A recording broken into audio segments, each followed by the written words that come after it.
ಆತ್ಮೀಯ ಸ್ಪರ್ಧಾ ಮಿತ್ರರಿಗೆ ನಮ್ಮ ಸ್ಪರ್ಧಾ ಸಾಮ್ರಾಜ್ಯ ಸ್ಟಡಿ ಸರ್ಕಲ್ ಯೂಟ್ಯೂಬ್ ಚಾನಲ್ಗೆ ತಮಗೆಲ್ಲರಿಗೂ ಕೂಡ ಆತ್ಮೀಯ ಸ್ವಾಗತವನ್ನು ಕೋರ್ತಾ ನಾವು ಪ್ರತಿದಿನ ಕರೆಂಟ್ ಅಫೇರ್ಸನ್ನು ನೋಡೋಣ.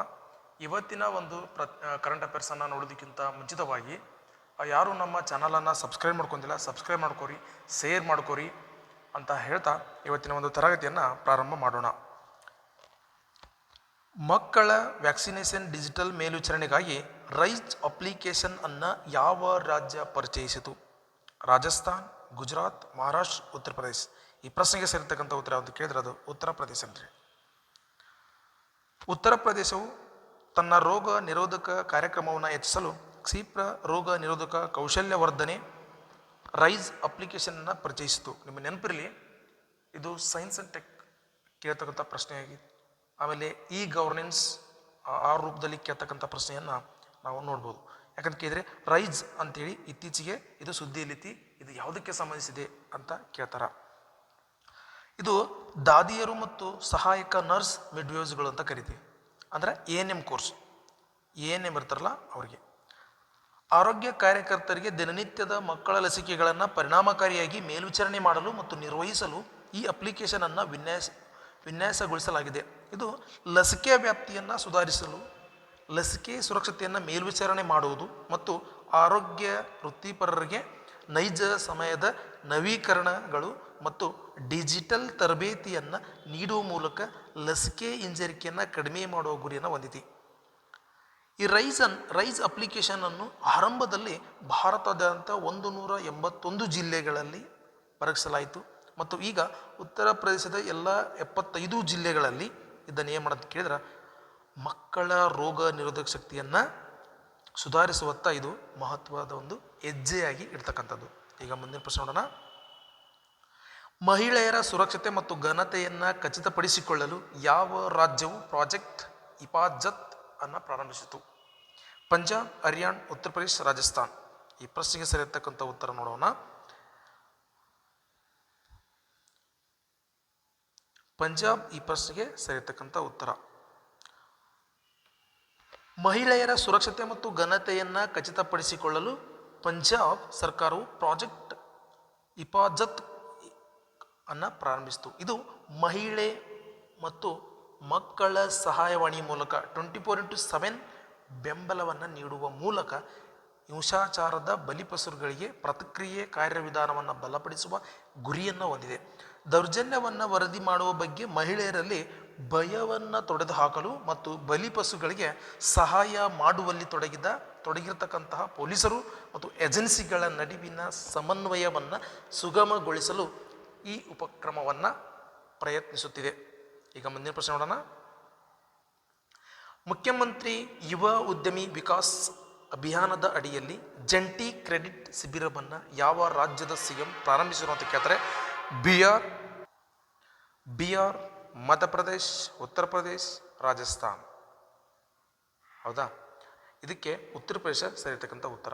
ಉತ್ತರ ಪ್ರದೇಶ್ ಮುಖ್ಯಮಂತ್ರಿ ಯೋಗಿ ಆದಿತ್ಯನಾಥ್ ಅವರು ಮುಖ್ಯಮಂತ್ರಿ ಯುವ ಉದ್ಯಮ ವಿಕಾಸ್ ಅಭಿಯಾನದ ಅಡಿಯಲ್ಲಿ ಯುವ ಉದ್ಯಮಶೀಲತೆಯನ್ನು ಏನು ಮಾಡೋದು ಕೇಳಿದ್ರೆ ಬೆಂಬಲಿಸಲು ಗೋರಖ್ಪುರ್ ಮತ್ತು ಬಸ್ತಿಯಲ್ಲಿ ಜಂಟಿ ಸಾಲ ಶಿಬಿರವನ್ನು ಪ್ರಾರಂಭಿಸಿದರು. ಜನವರಿ 2025ರಲ್ಲಿ ಪ್ರಾರಂಭಿಸಲಾದ ಈ ಒಂದು ಸಾಲ ಶಿಬಿರವನ್ನು ಪ್ರಾರಂಭಿಸಿದರು.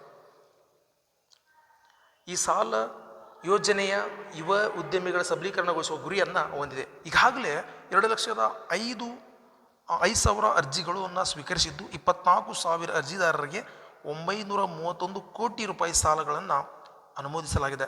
ಹೆಚ್ಚುವರಿಯಾಗಿ 10,500 ಉದ್ಯಮಿಗಳಿಗೆ 400 ಕೋಟಿಗಳಷ್ಟು ವಿತರಿಸಲಾಗಿದೆ. ಇದು ರಾಜ್ಯದ ಯುವ ಚಾಲಿತ ಉದ್ಯಮಶೀಲತಾ ಉಪಕ್ರಮಗಳನ್ನು ಹೆಚ್ಚಿಸಲು ಸಹಾಯ ಮಾಡುತ್ತದೆ. ಈಗ ಮುಂದಿನ ಪ್ರಶ್ನೆ. ನೋಯ್ಡಾದಲ್ಲಿ UP CM ಆಗಿ ಆದಿತ್ಯನಾಥ್ ಯಾವ ಕಂಪನಿ ಕ್ಯಾಂಪಸ್ಗೆ ಅಡಿಪಾಯ ಹಾಕಲಿದ್ದಾರೆ? Google, Amazon, Apple, Microsoft. ಯಾವುದಂತ ಕೇಳಿದರೆ ಅದು ಮೈಕ್ರೋಸಾಫ್ಟ್. ಉತ್ತರ ಪ್ರದೇಶ ಮುಖ್ಯಮಂತ್ರಿ ಯೋಗಿ ಆದಿತ್ಯನಾಥ್ ಅವರು ನೋಯ್ಡಾ ಸೆಕ್ಟರ್ 145ರಲ್ಲಿ ಮೈಕ್ರೋಸಾಫ್ಟ್ 5 ಎಕರೆ ಕ್ಯಾಂಪಸ್ಗೆ ಅಡಿಪಾಯ ಹಾಕಲಿದ್ದಾರೆ. ಈ ಯೋಜನೆಯು MAQ ಮತ್ತು CP ನಂತಹ ಕಂಪನಿಗಳು ಇತರೆ ಪ್ರಮುಖ IT ಅಭಿವೃದ್ಧಿಗಳನ್ನು ಒಳಗೊಂಡಿರ್ತಕ್ಕಂಥ ಒಂದು ದೊಡ್ಡ ಉಪಕ್ರಮದ ಭಾಗವಾಗಿದೆ. ಇದರ ಜೊತೆಗೆ ಆದಿತ್ಯನಾಥ್ ಅವರು ನೋಯ್ಡಾ ಗ್ರೇಟರ್ ನೋಯ್ಡಾ ಎಕ್ಸ್ಪ್ರೆಸ್ ವೇಯಲ್ಲಿ 2 ಅಂಡರ್ ಪಾಸ್ಗಳನ್ನು ಮತ್ತು ಗಂಗಾ ಜಲ ಯೋಜನೆಯಂಥ ಪ್ರಮುಖ ಸಾರ್ವಜನಿಕ ಮೂಲ ಸೌಕರ್ಯ ಯೋಜನೆಗಳನ್ನು ಉದ್ಘಾಟಿಸಲಿದ್ದಾರೆ. ಈ ಉಪಕ್ರಮವು ಈ ಪ್ರದೇಶದಲ್ಲಿ ತಾಂತ್ರಿಕ ಬೆಳವಣಿಗೆ ಮತ್ತು ಮೂಲ ಸೌಕರ್ಯ ಅಭಿವೃದ್ಧಿಗಾಗಿ ಸರ್ಕಾರದ ಒತ್ತಡವನ್ನು ಪ್ರತಿಬಿಂಬಿಸುತ್ತದೆ. ಮುಂದಿನ ಪ್ರಶ್ನೆ, NMDCಯ ಹೊಸ ಅಧ್ಯಕ್ಷರು ಮತ್ತು ವ್ಯವಸ್ಥಾಪಕ ನಿರ್ದೇಶಕರಾಗಿ ಯಾರನ್ನ ನೇಮಕ ಮಾಡಿಕೊಂಡಿದ್ದಾರೆ? ರಮೇಶ್ ಕುಮಾರ್, ಅಮಿತಾವ್ ಮುಖರ್ಜಿ, ಸುರೇಶ್ ಬಾಬು, ಅರವಿಂದ್ ಕುಮಾರ್. ಈ ಪ್ರಶ್ನೆಗೆ ಸೇರ್ತಕ್ಕಂಥ ಉತ್ತರ ಅಂತ ಕೇಳಿದ್ರೆ ಅಮಿತಾವ್ ಮುಖರ್ಜಿ ಅನ್ನುವಂಥದ್ದು.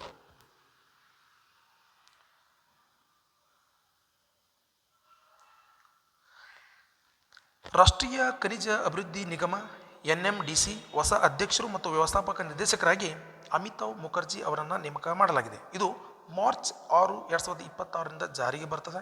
ಈ ಹುದ್ದೆಗೆ ಮುನ್ನ CMDಯ ಹೆಚ್ಚುವರಿ ಜವಾಬ್ದಾರಿಯನ್ನು ಹೊಂದಿದ್ದರು. ಅವರು ಅಧಿಕಾರಾವಧಿ 2028ರವರೆಗೆ ಮುಂದುವರಿತದೆ. NMDC ಖನಿಜ ಪರಿಶೋಧನೆಯ ಮೂಲ ಮೇಲೆ ಕೇಂದ್ರೀಕರಿಸಿದ ಭಾರತೀಯ ಸಾರ್ವಜನಿಕ ವಲಯದ ಉದ್ಯಮವಾಗಿದ್ದು, ಇದರ ಕೇಂದ್ರ ಕಚೇರಿಯಲ್ಲಿ ಕೇಂದ್ರ ಹೈದರಾಬಾದ್ನಲ್ಲಿದೆ. ಮುಂದಿನ ಪ್ರಶ್ನೆ, ಸೀ ಡ್ರ್ಯಾಗನ್ 2025 ನೌಕಾ ವ್ಯಾಯಾಮ ಎಲ್ಲಿ ಪ್ರಾರಂಭಿಸಲಾಯಿತು ಅಂತ ಕೇಳಿದ್ದಾರೆ? ಗುಹಾಮ ಕರಾವಳಿ, ಹವಾಯಿಯನ್ನ ದ್ವೀಪಗಳು, ಫಿಲಿಪೈನ್ಸ್ ಸಮುದ್ರ, ಪೂರ್ವ ಚೀನಾ ಸಮುದ್ರ. ಈ ಪ್ರಶ್ನೆಗೆ ಸೇರ್ತಕ್ಕಂಥ ಉತ್ತರ ಅಂತ ಕೇಳಿದ್ರೆ ಅದು ಗುಹಾಮ್ ಕರಾವಳಿ. ಸೀ ಡ್ರ್ಯಾಗನ್ 2025 ನೌಕಾ ವ್ಯಾಯಾಮವು ಪಶ್ಚಿಮ ಪೆಸಿಫಿಕ್ ಮಹಾಸಾಗರದ ಗುಹಾಮ್ ಕರಾವಳಿಯಲ್ಲಿ ಪ್ರಾರಂಭಿಸಲಾಯಿತು. ಭಾಗವಹಿಸುವ ದೇಶಗಳಲ್ಲಿ ಕಡಲ ಭದ್ರತಾ ಕಾರ್ಯಾಚರಣೆಗಳಲ್ಲಿ ಸಮನ್ವಯವನ್ನು ಹೆಚ್ಚಿಸಲು ಈ ಬಹುಪಕ್ಷೀಯ ಜಲಾಂತರ್ಗಾಮಿ ವಿರೋಧಿ ಯುದ್ಧ ವಿಮಾನವನ್ನು ವಿನ್ಯಾಸಗೊಳಿಸಲಾಗಿದೆ. ಈ ವ್ಯಾಯಾಮವನ್ನು ಯುನೈಟೆಡ್ ಸ್ಟೇಟ್ಸ್ ನೌಕಾಪಡೆಯ 7ನೇ ಫ್ಲೀಟ್ ಆಯೋಜಿಸಲಿರುತ್ತದೆ.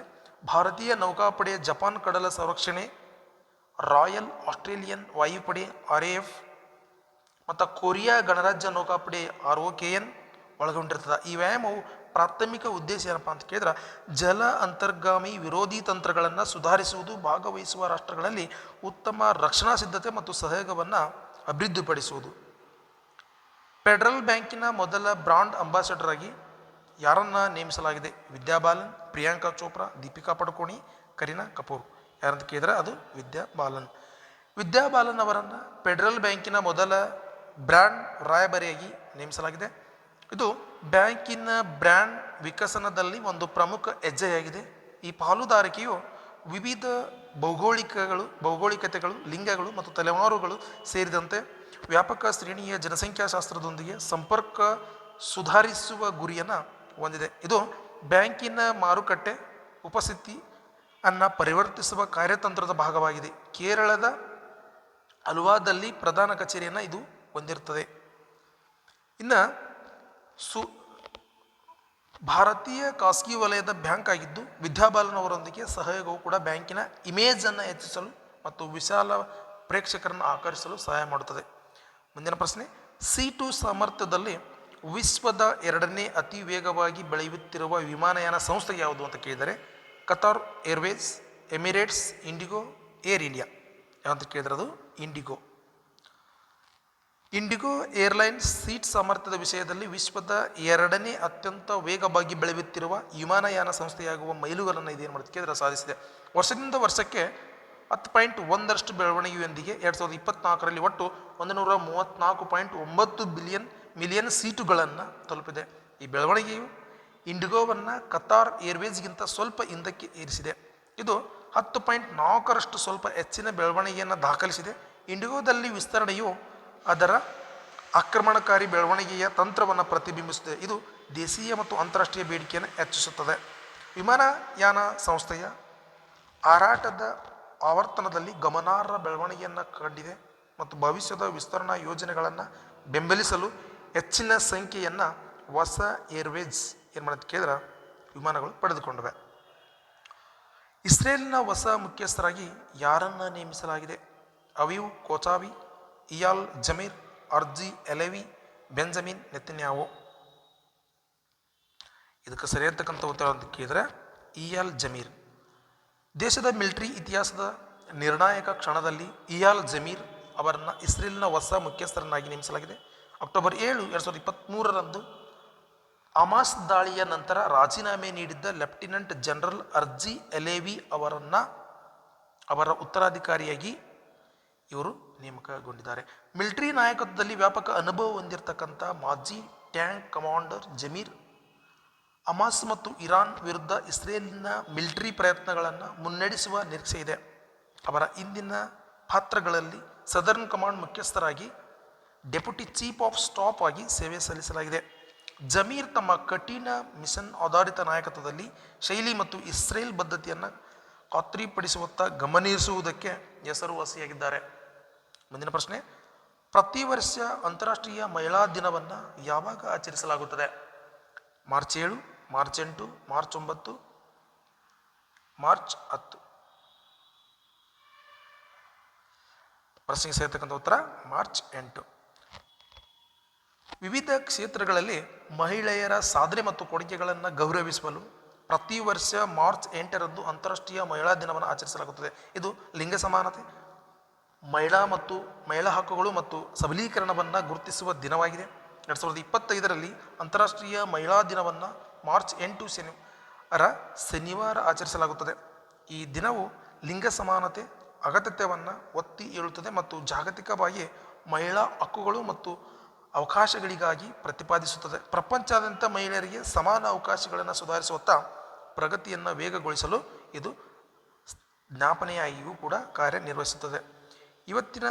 ಇವಿಷ್ಟು ಏನಂತ ಕೇಳಿದ್ರೆ ಪ್ರಚಲಿತ ವಿದ್ಯಮಾನದಲ್ಲಿ ಕಂಡು ಬಂದಿರತಕ್ಕಂಥ ಪ್ರಶ್ನೆಗಳಾಗಿದ್ದವು. ನಾಳೆ ಇನ್ನೂ ಅತಿ ಇಂಪಾರ್ಟೆಂಟ್ ಇರ್ತಕ್ಕಂಥ ಪ್ರಶ್ನೆಗಳನ್ನ ತರುವುದ್ರ ಮೂಲಕ ನಾವೇನು ಮಾಡೋಣ ಅಂತ ಕೇಳಿದ್ರೆ ಚರ್ಚೆಯನ್ನು ಮಾಡೋಣ. ಪ್ರತಿದಿನ ನಮ್ಮ ಚಾನಲನ್ನು ನೀವು ವೀಕ್ಷಣೆ ಮಾಡಿರಿ ಅಂತ ಹೇಳ್ತಾ ನಾಳೆ ಮತ್ತೊಂದು ವಿಶೇಷ ಕ್ಲಾಸೊಂದಿಗೆ ನಿಮ್ಮ ಮುಂದೆ ಬರ್ತೀನಿ. ಯಾರಿನ್ನೂ ನಮ್ಮ ಚಾನಲನ್ನು ಸಬ್ಸ್ಕ್ರೈಬ್ ಮಾಡ್ಕೊಂಡಿಲ್ಲ, ಸಬ್ಸ್ಕ್ರೈಬ್ ಮಾಡ್ಕೊರಿ, ಶೇರ್ ಮಾಡ್ಕೊರಿ, ಸಪೋರ್ಟ್ ಮಾಡಿ ಅಂತ ಹೇಳ್ತಾ ಇವತ್ತಿನ ವಿಡಿಯೋನ ಮುಗಿಸೋಣ. ಎಲ್ಲರಿಗೂ ಧನ್ಯವಾದಗಳು.